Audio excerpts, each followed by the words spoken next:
ଭୋଗିବାକୁ ପଡ଼ୁଥିଲା।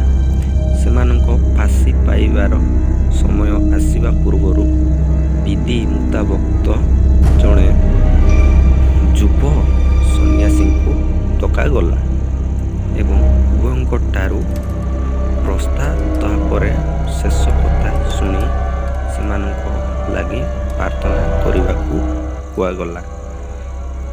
ସନ୍ନ୍ୟାସୀ ପ୍ରଥମେ ପାପୀ ରହୁଥିବା କୋଠରୀକୁ ଗଲେ।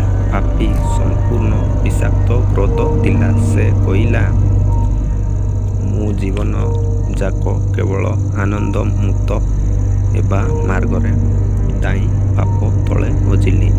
ଏବେ ମୋ ଶେଷ ସମୟ। ମୁଁ ଭାବୁଛି ଟିକିଏ ପୁଣ୍ୟ କରିଥାନ୍ତି କି?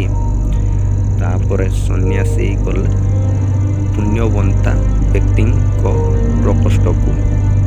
ସେ ବି ବିଷାକ୍ତଗ୍ରସ୍ତ ଦିଶୁଥିଲେ। ସେ ପ୍ରସ୍ତାପରେ ସ୍ୱରୂପ ହୋଇ କହିଲେ, ଜୀବନ ସାରା ନିଜକୁ କଠୋର ପରୀକ୍ଷା ଭିତରେ ରଖି ସବୁ ସୁଖଠାରୁ ଦୂରରେ ରହି ମୁଁ କ'ଣ ପାଇଲି?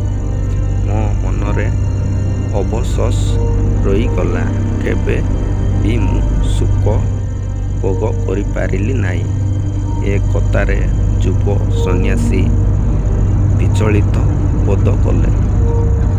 ଆଉ ସେ ସଙ୍ଗେ ସଙ୍ଗେ ଗୁରୁଙ୍କ ପାଖକୁ ଯାଇ ପଚାରିଲେ, ଆଜ୍ଞା, ଏଠି ତ ପାପୀ ଓ ପୁଣ୍ୟାତ୍ମ ସମସ୍ତେ ନିଜ ନିଜ ଆଚରଣ ଲାଗି ପଶ୍ଚାତ୍ତାପ କରୁଛନ୍ତି।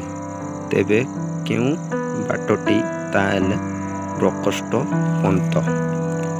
ଗୁରୁ କହିଲେ, ହେ ଶିଷ୍ୟ, ମଣିଷର ଉଚିତ ମଧ୍ୟମା ହିଁ ଉଚିତ ମାର୍ଗ ବୋଲି କୁହାଯାଏ।